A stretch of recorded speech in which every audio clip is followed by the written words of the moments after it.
Is Pulisic injury prone? Because if he is, then we'll certainly need another winger. Let's look at some of the injuries he suffered in the past 2.5 years. We're talking about his last year at Dortmund and his first year and a half at Chelsea.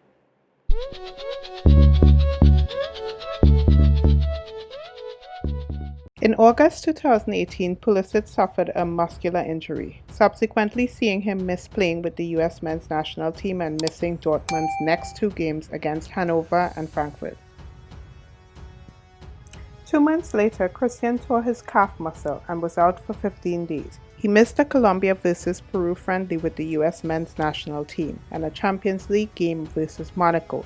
That's the disadvantage of frequent injuries, man. Sometimes we have you, other times we don't, so the manager and the team can't really count on the consistency of your presence. A month later, he has more muscular problems and has to miss one game because of it. Pulisic seems to have a recurring muscle issue, and I really wonder if there's anything that could be done to kind of permanently fix this. In February 2019, while being considered to be a Chelsea loanee because the club had bought him that January, Pulisic suffered a tear to a thigh muscle fiber in a game where Dortmund lost 3-0 to Tottenham. This led to him missing 3 league games. Because of the number of injuries during this time, I believe, and because Jadon Sancho was brilliant at the same time, Pulisic kind of took a backseat to him and was overshadowed by him. The very next month, in March 2019, Pulisic was injured in a game that the US played with Chile. He limped off around the 35th minute mark, and it was later determined that he tore a right thigh muscle. The injuries just keep piling on. It seems like month after month after month. So 2020 comes around and Pulisic makes his move to London and is officially in blue. He starts the season on the bench because it seemed to everyone, at least, that Frank Lampard doesn't favor him, to the annoyance of the American fan base, by the way. Eventually, he starts coming off the bench for a 30-minute spell here and there, but he used every single 30-minute cameo to show his form, and he gets a starting spot. Captain America is happy and all of America is rejoicing.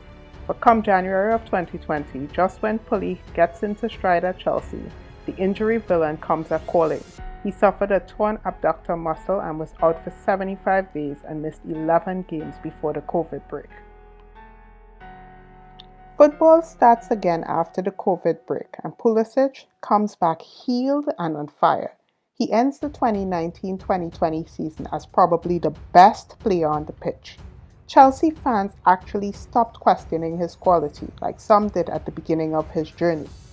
But as has been the case for the past year and a half before August, Pulisic's greatness is again overshadowed by injury.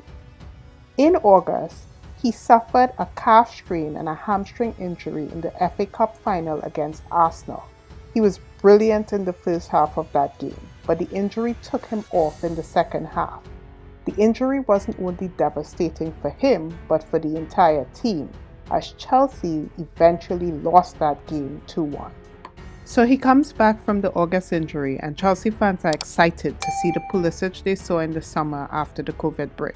But come November, Pulisic has yet another muscle injury, which sees him out of the team for the next 4 PL games. His latest injury is a muscle bruise from which he's just come back. Against Wolves, he looked bright on the left wing, so fans were absolutely baffled when Frank moved him to the right wing mid-game. Though he wasn't as effective on the right, he was still perhaps the brightest spark in a game that saw Chelsea suffer back-to-back losses. The situation with Pulisic is so frustrating. I'm sure it's frustrating for him and it's frustrating for Chelsea fans. Because when Pulisic is at his best, he's one of the best players on the pitch. But man, it seems like he's always injured. So we could never consistently see him at his best for an extended period of time. Comment down below.